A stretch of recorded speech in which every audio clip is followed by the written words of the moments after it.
Салям алейкум, уважаемые зрители телеканала АТР. Сегодня, как всегда, по средам вечером в прямом эфире АТР программа «Крымский вопрос». И сегодня наш гость, очень опытный украинский дипломат и политик, ныне один из крупнейших экспертов по внешней политике, в первую очередь, это бывший министр иностранных дел Украины Владимир Станиславович Огрызко. Доброго здоровья. Доброго здоровья и вам. Но так как вашей областью деятельности как была, так и остается в основном внешняя политика, хотелось бы вас напрямую спросить, как у человека, независимого от нынешних властей, как бы вы оценили внешнюю политику України в той части, которая касается крымского вопроса? Складне питання, пане Айдаре, ви ставите, тому що воно пов'язано з усіма іншими. Воно пов'язано з позиціонуванням України, в принципі, на міжнародній арені. Воно пов'язано з тим, що відбувається на Донбасі. Воно пов'язане з тим, яким чином ми вибудовуємо наші відносини з західними партнерами і що нам протипоставити Росії. Тобто воно неоднозначне і, мабуть, навряд чи можна чекати, що його можна вирішити якимось одним виключно чи заходом, чи дією, чи акцією і так далі. Це справді складний вузол і комплекс проблем. Але мені здається, що те, чого ми зараз робимо недостатньо на державному рівні, є те, що події на Донбасі дещо, так знаєте, так, затьмарили, заретушували те, що відбувається Для в Криму. этого они и начинались, я думаю, з сторони Російської Федерації. Ну, починалося воно трошки з іншими цілями відхопити весь Схід і весь Південь, а Крим – це був просто пролог. Але зараз, оскільки справді гаряче на Сході, то відносно спокійна ситуація в Криму, вона, так би мовити, менш притягує до себе уваги. Але ж від цього нам, як кажуть, не легше. Ми повинні так само, як і в випадку з Донбасом, дуже чітко, просто, зрозуміло і дохідливо ставити перед нашими партнерами питання про Крим. Тому що це одна і та сама проблема – це порушення територіальної цілісності України. Отже, ми мусимо цю територіальну цілісність відновити як на Донбасі, так і в Криму. І якщо ви згадаєте цю історію, то санкції проти Росії були введені не через Донбас, а через анексію Криму. Тому, коли сьогодні деякі західні панове говорять, що, мовляв, от ми відмінимо санкції, якщо Росія виконує Мінські угоди, то у мене виникає питання, чекайте, а так би мовити, яка залежність між санкціями, які введені, коли Росія окупувала Крим, і тим, що вона сьогодні робить на Донбасі? Тобто Донбас, само собою, треба виконувати всі ті речі, які передбачені цими угодами, але це ніяким чином не має впливати на санкції, тому що насправді йдеться про, повторюю ще раз, відновлення територіальної цілісності і на Сході, и на півдні, тобто в Крыму. Но вы же знаете, что российским телевидением, официальной пропагандой дело подается так, вот именно как вы сказали, что сейчас мы там как-то порешаем на Донбассе, правда, как порешать никто не знает и ничего не получается, а Крым, типа, Запад забудет. Это как мантра произносится российскими СМИ. Но если даже вот представить, что каким-то чудесным образом ситуация на Донбассе разрешилась в поле Минских договоренностей, хотя я таких вариантов не вижу, не знаю, видите ли вы, то забудется про Крым потом? Так само, як і ви, теж на сьогодні не бачу жодних реальних шансів врегулювання на Сході. Я вам скажу чому. Росія не для того конфлікти створює, щоб їх розв'язувати. От згадайте, скільки вже тягнеться конфлікт в Придністров'ї. Скоро буде 25 років. Згадайте, скільки тягнеться конфлікт в Абхазії, в Південній Осетії, в Нагірному Карабасі. Тепер почався той самий процес в Україні. Росія використовує ці всі речі для того, щоб тримати дану країну в певних жорстких рукавичках. Вони говорять, їжових рукавицях. Тобто впливати таким чином, щоб ця країна не могла власне, вирішувати ті проблеми, які вона хоче вирішувати. Ну, то есть не менять экономику, не проводить реформы. Там, Не йти до Європейського Союзу, не ставати цивілізованою країною, не відмовлятися від цього совкового, так мовити, досвіду в лапках, а насправді корупції і тому подібне. Тобто перебувати в тому самому, вибачте, пострадянському болоті, в якому сьогодні себе чудово почуває Російська Федерація. А якщо країна робить інший вибір, будь ласка, отримуйте проблему. Так от вони проблему створюють. Питанням задачі, для чого ж їм ці проблеми вирішувати? Тобто, апріорі Росія прийшла, скажімо, в даному випадку на Донбас з війною для того, щоб створити з сходу України рану, яка буде постійно боліти, яку постійно треба буде лікувати, і яка, за їхнім задумом, повинна бути інкорпорована в тіло України, щоб через оцю ракову пухлину можна було впливати на весь український організм. Тому очікувати, що вони підуть на якісь зміни в цьому плані, ну, можуть хіба ж тільки наївні люди. Єдиний варіант, на який можна сподіватися, але він станом на сьогодні доволі ефемерний, це те, що тиск на Росію буде збільшено. Але на превеликий жаль, виходячи з аналізу того, що відбувається сьогодні в Європейському Союзі, сподіватися на це поки що, на жаль, не доводиться. Ну, то есть, исходя из того, что вы сейчас сказали, России выгодно конфликт на Донбассе держать в его нынешнем виде, да, вот этих обстрелов, Случайно. нестабильности Случайно. и так далее, чтобы то есть главная задача не то, чтобы эти санкции отменили, а то, чтобы не было новых. Ну, надмета Росії полягає в тому, щоб їх відмінили, тому що все-таки очевидно, що санкції діють, хоч вони половинчаті, хоч вони далеко не такі, які могли б бути, бо там є ще кільканадцять, так би мовити, варіантів їх посилення. Але ну, і ці впливають на російську економіку дуже боляче. Плюс, давайте згадаємо, падіння цін на нафту і російська економіка, яку один відомий американський сенатор називав бензоколонкою, починає розвалюватися. Це вже визнають на всіх московських рівнях. Російська людність, так би мовити, і громадськість це відчуває на своїх власних кишенях.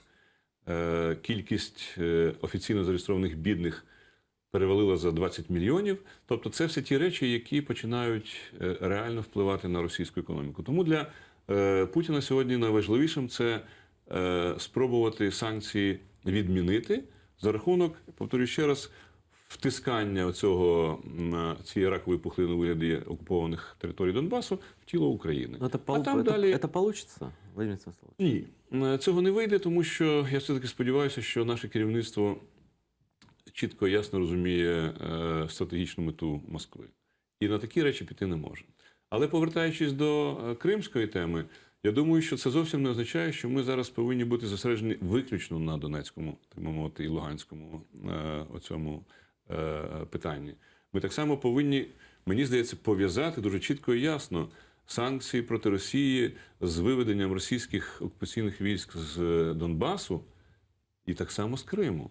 Бо в 21 столітті не можна собі навіть уявити, що цивілізований світ може визнати аннексию чужой территории.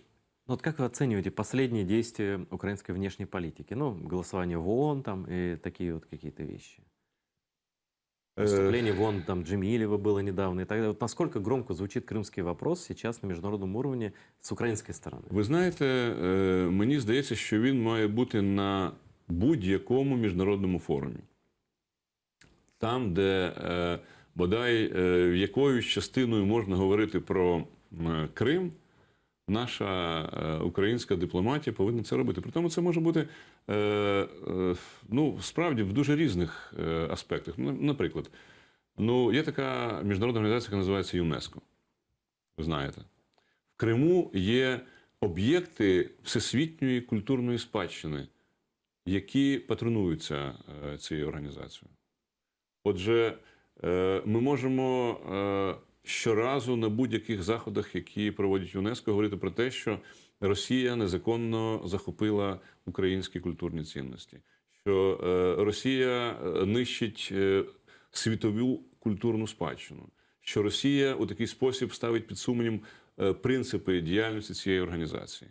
І так по кожному Ну іншому и по випадку. экономике также, и по Абсолютно. имуществу, и по прочим делам. Тобто є мільйон можливостей тримати це постійно на порядку денному. Ну, извините, вот про ООН. Я почему сказал про там, голосование в ООН, которые могли бы происходить, допустим, по резолюции, которую Украина могла бы туда внести по ущемлению крымских татар, например. Да? Это была резолюция Европарламента, но голосования ООН по этому вопросу не было и не подготовлено и так далее. Можно ли это сделать в нынешних ООНовских реалиях именно по ущемлению прав крымско-татарского народа? Ви знаєте, можна, і я думаю, потрібно і не лише виключно кримсько-татарського народу, але і всіх тих українських громадян, які проживають в Криму.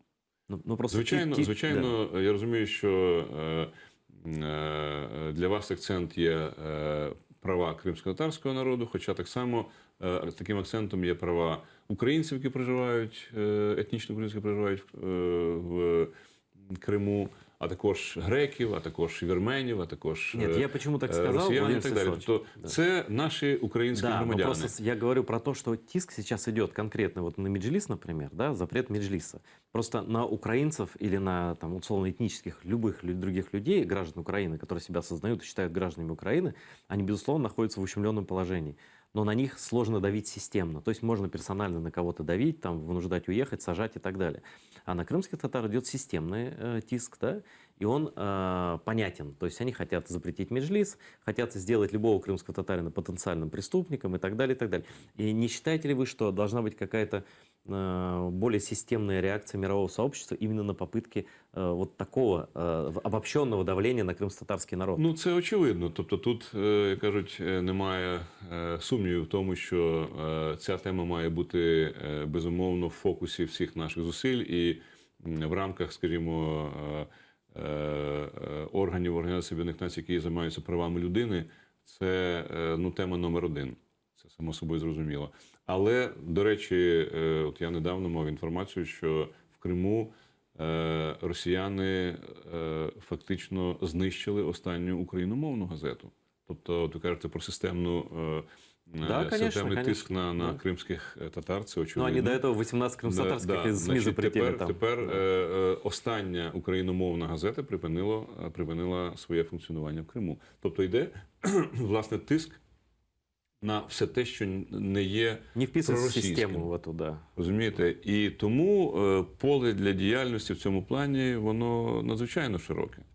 І я думаю, що тут нам потрібно справді методично, можливо, навіть трошечки і нудно, але все одно ставити на порядок денний всіх міжнародних організацій, які, бодай, якимсь чином дотичні до цієї теми, питання про грубе порушення прав людини на тимчасово там окупованій території Криму, куди включаються права кримсько-татарського народу, українців і всіх інших громадян України, які там продовжують перебувати. Вы, Владимир Станиславович, говорите, что вы все время повторяете «должно быть». А это есть сейчас или это нужно активизировать?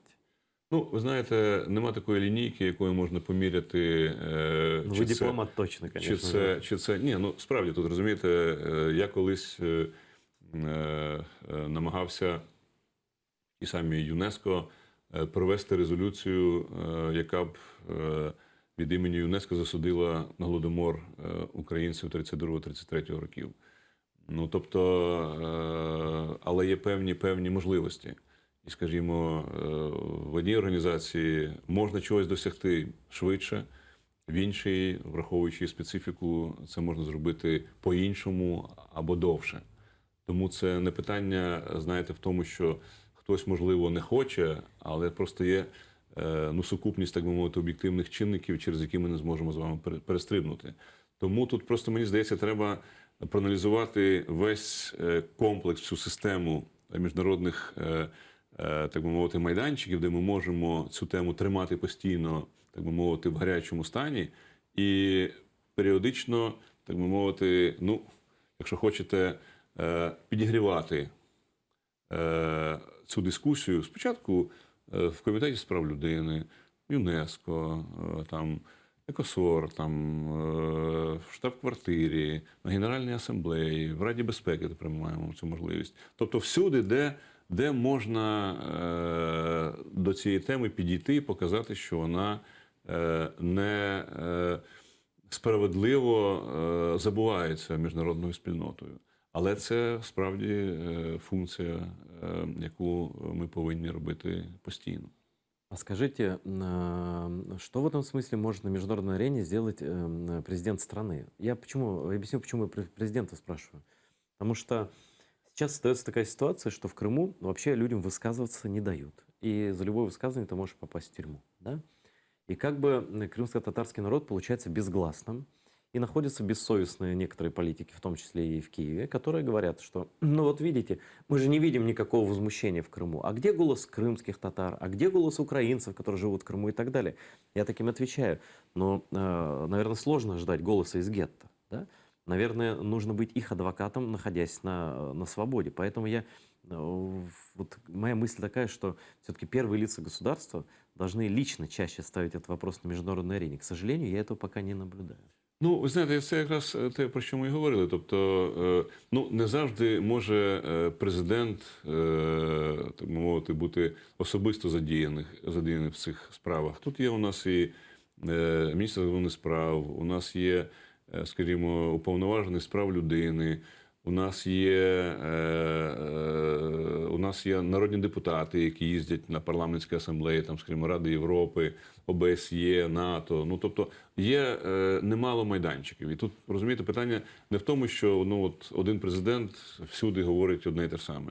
Повторюю ще раз, на мою думку, це, так би мовити, має бути добре продумана система кроків, які відбуваються в той час і тими виконавцями, які на даний момент є надзвичайно важливими. От дивіться, зараз поїхав президент в Вашингтон на саміт з питань роззброєння. Ну, звичайно, що він може поставити питання про кримських татар, але воно не вписується в даному випадку в порядок денний. Це можна зробити по-іншому. Це може бути в ході двосторонніх, скажімо, зустрічей з іншими президентами чи прем'єр-міністрами, в ході обговорення тих чи інших питань. Він, безумовно, це питання, я думаю, і ставитиме, і ставить. От. Але, скажімо, сам форум для кримського питання просто не є підходящим, бо там обговорюють питання роззброєння. Розумієте, є різні речі, які чи можуть бути використані, або ні. Але так чи інакше, повторюю ще раз, якщо б розробити за допомогою, до речі, і наших народних депутатів, в тому числі і представників кримсько-татарського народу, Вот послушайте. які могли б стати, якщо хочете, ну, такими координаторами в цьому плані і дуже серйозно простимулювати створення такої системи заходів. Смотрите, вот вы имеете в виду Рифата Чубарова и Мустафу Джемилева. Так. На мой взгляд, эти люди являются фактически единственными представителями парламента, которые заявляют о Крыме на международной арене. На мой взгляд, это неправильно, когда о Крыме говорят только крымские татары, фактически. Их, во-первых, всего два, несмотря на огромный авторитет и Мустафы Джемилева, и Рифата Чубарова, их хорошую репутацию, международную, безупречную и так далее, они вдвое все-таки не могут весь мир объездить и убеждать. Вот все-таки мне кажется, что и даже вот делегации, вы упомянули, в ПАСЕ там и так далее, они очень редко, украинские делегации, упоминают о Крыме. Очень редко. Это я просто наблюдаю. Это я не то, что претензии, какие-то обиды, но вот просто глазами крымского зрителя это выглядит так, что о Крыме все-таки даже сами украинские политики упоминают во вторую очередь или, может быть, в третью. Но вот то, что важно, что вы сказали, слово «система». Вот, на мой взгляд, как раз системы-то нет. Нет стратегии никакой, поэтому и действий скоординированных нет. От тому я і кажу, що треба знайти тих, хто може бути, так би мовити, локомотивом для створення такої системи. І от наші два депутати, які безпосередньо відчувають потребу в цьому, і зважаючи, як ви правильно кажете, на їх високий, найвищий авторитет і репутацію, могли б бути справді тими, хто могли б, так би мовити, об'єктивно притягнути до цього увагу і стати, ну, так би мовити, тими, хто таку систему почав би створювати. Я не думаю, що якщо, скажімо, хтось з цих шановних депутатів запропонує МЗС провести якусь спільну зустріч, нараду, буде запросити тих, хто до цього має безпосереднє відношення, подумати, поговорити, прописати ті чи інші речі, то вони знайдуть відмову. Ні. Я сподіваюся, і я в цьому впевнений, що наше дипломатичне відомство навпаки буде щиро вітати такі речі, бо справді це те, що потрібно сьогодні, в тому числі і країні в цілому. І я вам скажу, що все-таки МЗС, в міру, наскільки я спостерігаю за цим, тих можливостей, які в нього є, і артикулює, і видає заяви, і намагається до цього, так би мовити, привернути увагу. Але, повторюю ще раз, одних дій дипломатів мало. Це мають бути люди з різних відомств, з різних, так би мовити, інституцій, які діють скоординовано і системно. От тоді у нас буде результат. Вот. К МЗС, кстати, меньше всего претензий по этой части. В последнее время они действительно начали какую-то системную работу вести. Но нет поддержки от парламента, и как бы мы ни говорили о двух там паровозах крымских татарских депутатов, да, депутатах, все равно нужны вагоны, чтобы состав шел. Есть такое ощущение, что интересы украинской власти, они все-таки лежат где-то в стороне от Крыма. И эти паровозы остаются вдвоем.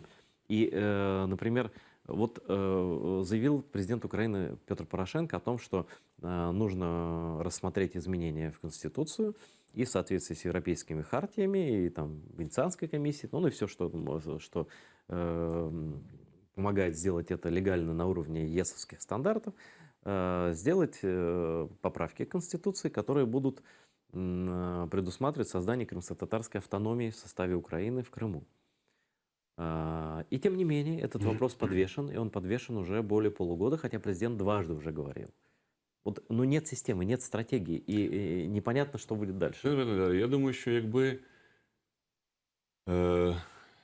ви звернулися б до МЗС і попросилися на зустріч до відповідного керівника і запропонували б йому подумати над, скажімо, системою інформаційного забезпечення цього питання, я думаю, ви б знайшли б 100% підтримку. Но я вам приведу пример, что, извините, так. Министр иностранных дел 4 месяца отказывался прийти к нам в эфир. Так что на этот счет... Ви знаєте, тут я сам був колись міністром і, скажу вам відверто, інколи сам собі не заздрив, тому що я не встигав поміняти сорочку і перескочити в інший літак. І це було за часів мирних. Зараз ситуація значно складніша, і я інколи справді ледь встигаю слідкувати, де теперішній міністр перебуває протягом одного і того самого дня. Ну, ви колегу захищаєте. Ні, тут просто, розумієте, всі питання, які виносяться на політичний рівень, вони насправді спочатку дуже серйозно готуються. І не міністр, в принципі, повинен починати цю роботу, а, власне, у нього є достатньо спеціалістів, дипломатів, які здатні поспілкуватися з колегами в інших відомствах, в громадській структурі якійсь, чи, скажімо, в даному випадку, скажімо, з вашим каналом і так далі, і запропонувати бачення. А вже для міністра залишається питання розглянути його, взяти, так би мовити, як свою пропозицію, прийти на Кабінет міністрів, можливо, внести пропозицію про щось і так далі. Ні, просто я кажу, що, розумієте, давайте ми будемо бачити кожен свою роль. От я, скажімо, думаю, що роль вашого каналу в цьому плані може і має бути надзвичайно важливою. В тому, щоб доносити українські цінності до людей, які сьогодні змушені терпіти те, ми доносимо, але нам не допомагають, що вони терплять в окупованому... Щоб донести, нужна допомога. Правильно. Так от дивіться, от якраз і тут я думаю, що тут потрібна певна активність, певний, ну якщо хочете, навіть такий, може десь якийсь такий поштовх, якийсь такий тиск, якщо навіть хочете, ну в хорошому розумінні цього слова. Є багато юридичних перепон, які інколи, ну, здавалось би, є і рішення, а воно не може дійти до споживача, тому що на його шляху стоїть якийсь параграф, якась цидулька, яка, на жаль, це все стримує. Але той, хто зацікавлений в цьому, має проявити разом з іншими, безумовно, якусь певну ініціативу і зробити так, щоб це рішення було Ну, максимально вы же швидко. знаете, как устроено украинское общество и как и власть устроена, да? И общественное давление очень важно в Украине, Так, да? так. И вот блокада, она вывела вопрос, все-таки это все признают, на вновь украинский уровень, серьезный украинский уровень, да? Вот. Но есть ощущение, что сейчас есть такое желание этот вопрос все-таки опять так аккуратненько, тихо, незаметно, знаете, так за спиной ящичек задвинуть.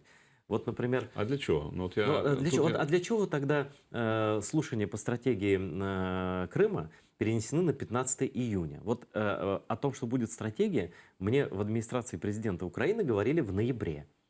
И слушание в Верховной Раде назначено на 15 июня. Это вот как оценивать? Это там готовят работу с документами, как Ельцин говорил? когда-то? Ви знаєте, тут може бути. Ну, я брав участь в підготовці багатьох документів такого характеру. Скажу вам, тут може бути або те, що підготовлено, ну, справді не годиться.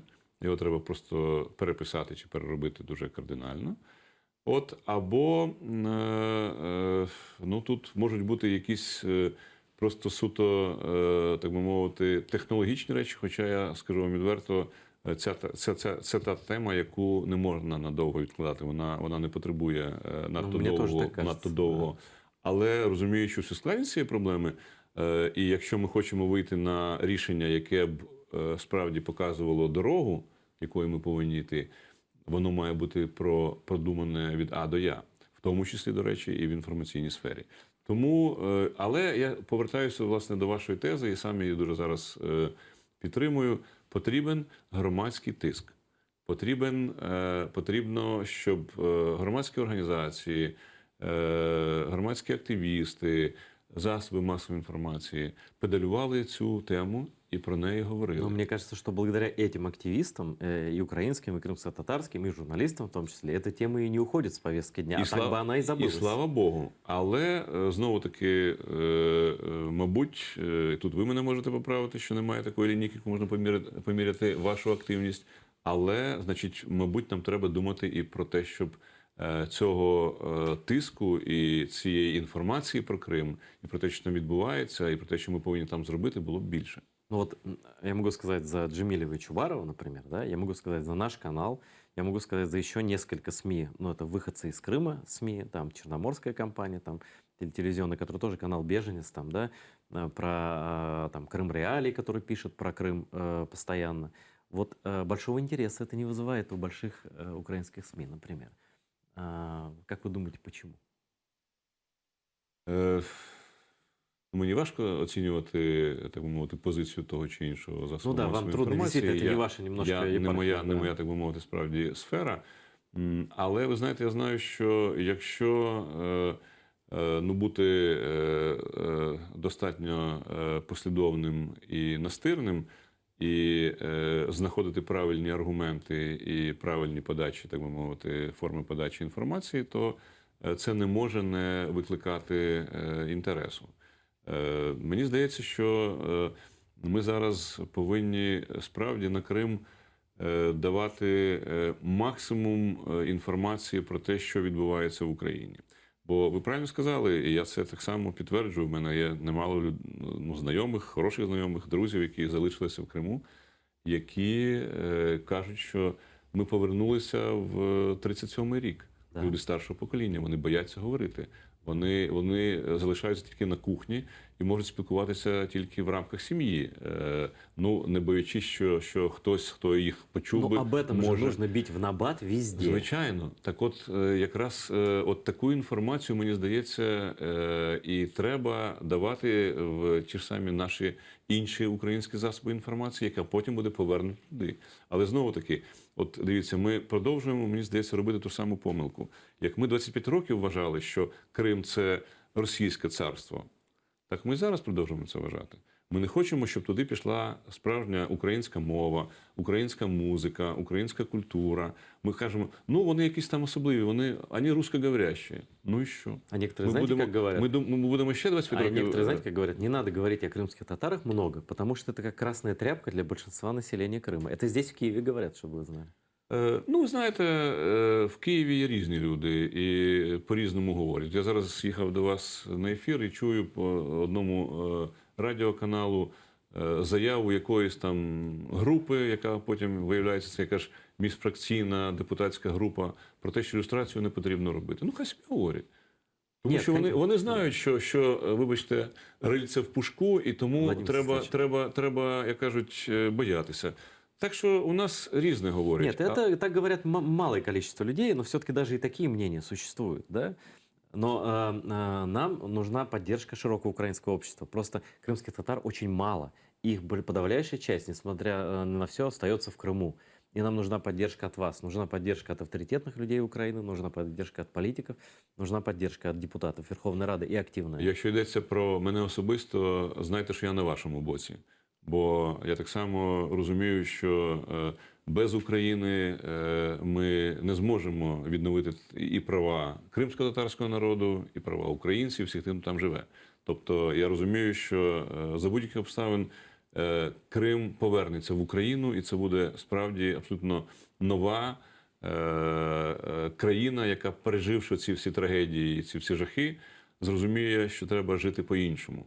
А в цій новій країні, я думаю, що для всіх націй, включаючи і кримсько-татарський народ, буде абсолютно нормальні форми існування, співжиття і процвітання. І я цього бажаю тим, хто сьогодні, на жаль, мусить терпіти ці всі страждання і жахи від російських окупантів, які, я думаю, все-таки повинні знати, що велика Україна на їхньому боці.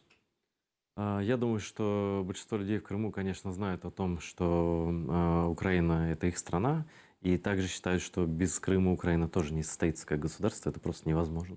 И я так вижу, что вы оптимист, но мне хотелось бы, чтобы ваш оптимизм, За визначенням. да, чтобы он передался тоже украинским политикам, активно действующим ныне, и депутатам, и чтобы они, в общем-то, думали о Крыме всегда. Собственно, для этого мы работаем, и для этого мы вас приглашаем, и говорим везде и всюду, и наши политики, и журналисты, и так далее. Спасибо вам, Владимир Станиславович, за то, что пришли. Спасибо нашим телезрителям. Всего вам доброго. До встречи в следующую среду в программе «Крымский вопрос».